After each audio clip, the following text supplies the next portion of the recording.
welcome to another awesome episode of Keshi Reviews. Today I'm gonna be reviewing episode 4 of Nairobi Diaries, and you guys should have definitely watched it. If you guys haven't watched it, this is a must watch for everybody who loves TV, because there was a drama, there was fights, there was everything. Bitches is going crazy. It was amazing. So it starts with Molly, Pendo, Rispa, and Bridget. They're in Ebony Lounge. Jay had called Molly earlier on. She wanted closure because they'd had beef for a minute, yeah. Rispa was there because she has beef with Mishi. Apparently Mishi had trash talked her at some point, so she needed to clear the air. For some reason, by the way, everyone was dressed to fight because they were in their sneakers, they've held back their hair. It was looking like they were ready for war, yeah. So they're waiting for the chicks. They're waiting for Judy and Mishi. These two chicks are taking long, and this is the problem. If you call for a meeting, you better show up on time. Because I'm not about to waste my time waiting for you. She starts telling Judy that Mishi isn't a true friend. Like, she has ulterior motives. Like, she isn't really a pro Judy, to be precise. Because she apparently called Molly, and she went like, you have beef with Judy, yeah? So let me also have beef with Judy, and then us guys can have a storyline. Then apparently Molly told her, yo, I have an event at some place, so you come through because the cameras will be there. You can air out your views and you can say whatever you want. So when Molly is telling Judy all this stuff, Mishi is in the background asking her, who are you? Who are you? Then all of a sudden, Molly goes off. She loses it. She slaps the shit out of this girl. And by the way, Molly is not my favorite, but for what she did, she's actually becoming one of my favorite. I mean, it was time for someone to put this chick in her place, because you can't come attacking everyone. I mean, you're not really a main cast, and when you show up, you have beef with everyone. So Molly attacked Mishi, and then of course Mishi retaliates. Then all of a sudden, view from where I see a kick from Rispa. So kidogo, everyone has just jumped higher. It's crazy. This chick is being whooped, and I was loving it. I don't know if you were loving it, because me, that's actually why I watch reality TV. I want to see people pop off. I want to see people being petty, and I was being served everything I wanted. As in, it was like an all-you-can-eat buffet, you get me?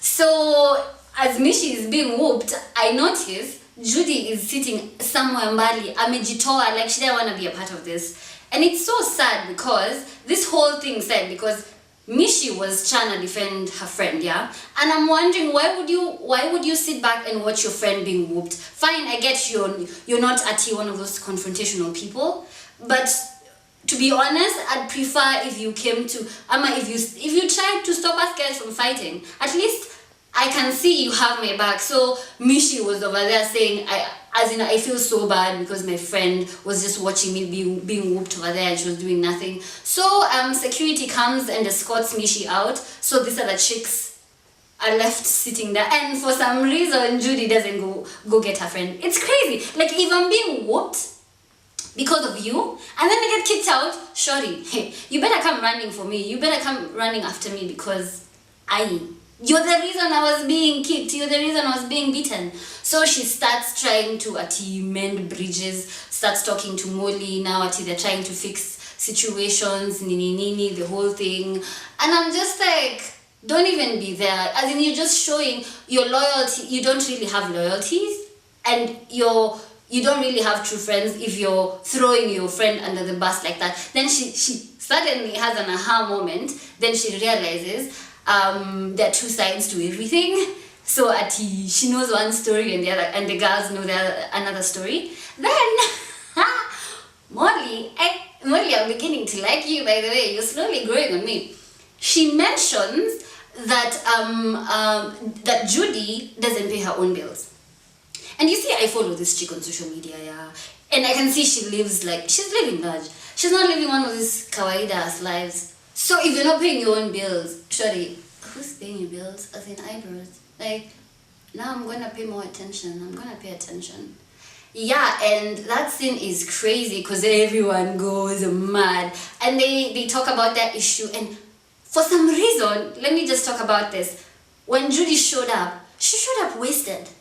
And I'm beginning to think she actually does have an issue. She might just have an issue. She might have a problem and no one is paying attention, no one is noticing. Because I remember sometime last season when she was going to meet Molly, she showed up drunk.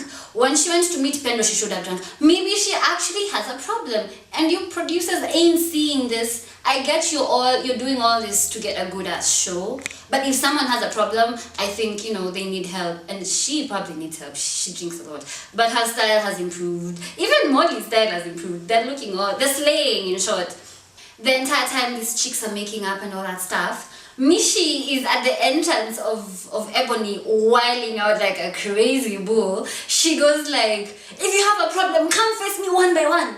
So the other chicks are just like, Shawty, do you realize you're the only one looking crazy? Do you realize you're the only one who's going crazy? But this whole time, they're basically over the whole drama. They've all made up. They're all trying to be friends. I'm just thinking Mishi should just calm down. Like, it's her first time. She's an extra. She's not a main cast. She's an extra. So you better start, making yourself likable. Otherwise, I don't think you'll last long in the show. Or, if not, you're gonna end up getting ass whooped every day. You're gonna end up being like the laughing stock of the show. So change, my dear. From there, we're taken to Naughty in some club, sitting with her production team, talking about some new song that she has out. So she's planning on releasing a video. So they're sitting down brainstorming. This thing is really irrelevant. I don't even feel like talking about it, to be honest, but I have to. So Naughty is sitting with Soila and some guy in an insane fur coat. By the way, that fur coat is not working. It's hideous. It looks so bad. And then he is wearing that fur coat with a snapback. So help me understand how that works. It's just weird. And the whole time this is going on, the artist who is Naughty Flow is just sitting there. Soila is the one who's asking the questions. And then this guy starts making all the decisions instead of her. I mean, isn't the artist supposed to be the one calling the shots? And then you guys, as the production team, your work is just to execute. I found that kind of weird. And then her accent. She says, so my team and I are going to discuss.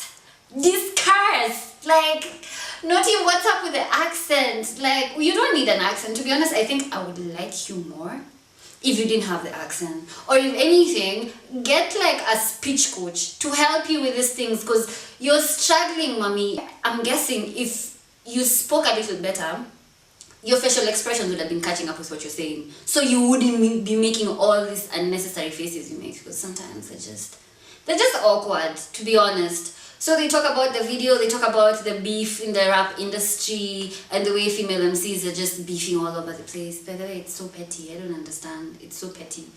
The next scene is Louis, Brian, and Prezzo. They have their quad bikes. They're just having fun. It looks like a really chill scene. I like the boys because the boys are not petty. They're just about having fun. It's never that serious, yeah? And Brian is still wearing this hat. By the way, are you hiding something? What's under that hat? I've never actually seen you, like, your head. I've never seen it. It's weird. Beginning to think you're hiding things under there. So Louis opens up the way he's having issues with Pendo. Apparently, Pendo slapped him when they were in Vasha's Juicy for some reason. I think he was messing with some other chikama. He was just doing something fugazi that she didn't like. So she got some feelings and she slapped him. But I imagine I don't blame Pendo. Because, I mean, these two, when they're together, it's like sparks and flames and fireworks and everything. They're so good that I don't blame Pendo for catching feelings. They're like, even I would catch feelings. And especially because they dated at some point. So I'm getting why she was pissed, why she acted up like that. And then, but Louis insists, though I'm not in love with her. I'm not in love with her. You're just chill. I'm not in love with her. Then Prezzo asks, nigga, if you ain't in love with her, why is her behavior affecting you as much? I mean, there's no way you'd be affected by someone's behavior unless, like, you have some type of feelings. And let's face it, Louis Atakama, you don't want to admit, you like Pendo. And Pendo probably feels some type of way about you and doesn't want to share you. But you guys have egos and you don't wanna, you don't wanna come clean. Then Brian talks about the way it's still icy at home with Rispa because of the whole situation in Vashas and all that stuff. I think Louis should reach out and be like, yo, what happened was... No, don't say what happened was. When you start like that, no one believes you, vibe. Like, I wouldn't believe it. Just tell her, listen, this chick was mine. I mean, I invited her. She has nothing to do with Brian. I just excused myself when you walked in. It's not serious. You guys love each other. I think that's the conversation that needs to take place. I also think Louis also needs to have a conversation with Pendo so that they iron out all this, like they figure out whether they're going to remain friends and no more feelings, or they're going to move forward and become something else. Because if things are left the way they are, best believe something crazy is going to happen one time. I am sure something is just bubbling and it's about to lipuka. So you guys need to nip it in the bud before shit goes down. The last scene is Yola popping up on Bridget at Bridget's shop, and she just wants to find out what she did to Bridget, because apparently Bridget was talking trash because she showed up looking like last year's disaster, like she got hit by a truck. No makeup, she wasn't dressed up, she didn't even have a wig on, she was just a mess in short, yeah? But the thing is, Bridget is just concerned. She talks about the way every time Yola has been showing up at her shop, she looks thinner than the last year. And the fur coat that she bought the last time she was there is even falling off. She's just showing concern, so she asks her what's been happening, like if there's something that she needs to talk about. She even tells her, babe, I'm okay, you can even call me without the cameras and we talk. And I think that's really cool, and I think that's what a down-ass friend should be like. I don't have to tell you something is wrong. If my ego is too high and I can't come down and admit I have a problem, I'd really like someone like Bridget to come and tell me, yo, I think there's something wrong, babe. And if you need a shoulder to cry on, I'm your girl. I got you. Like, we'll figure this shit out together. I really like that about Bridget. But you see, Yola the whole time was being so defensive. She just didn't wanna admit there was something wrong. And we can clearly see Yola has changed. Like before, she was slaying with the outfits, with the hair, with what. I mean, she was everywhere. Like, I was looking up to her for tips, beauty and all that stuff. But recently, she's just been on a downward spiral. Even Prezzo is looking thin. I don't understand what's going on. But if you ask me, I'm thinking there's something more. There's something more to that. Yola starts saying that there's nothing really going on. It's just that she's changed. She's becoming a different woman because she's in a relationship. And she wasn't dressed up because it was Pendo's event, so she didn't see the need to dress up. But then I'm thinking, surely you don't usually dress up for anyone. Even when you're going to the mall, you're usually slaying. The scene ends when they're talking, they're just having good times, they're saying the way they'll be there for each other. But Yola has this stink eye for, me, I don't trust this one. I don't think Bridget is really bad. To be honest, I think she's the coolest of them all at this point.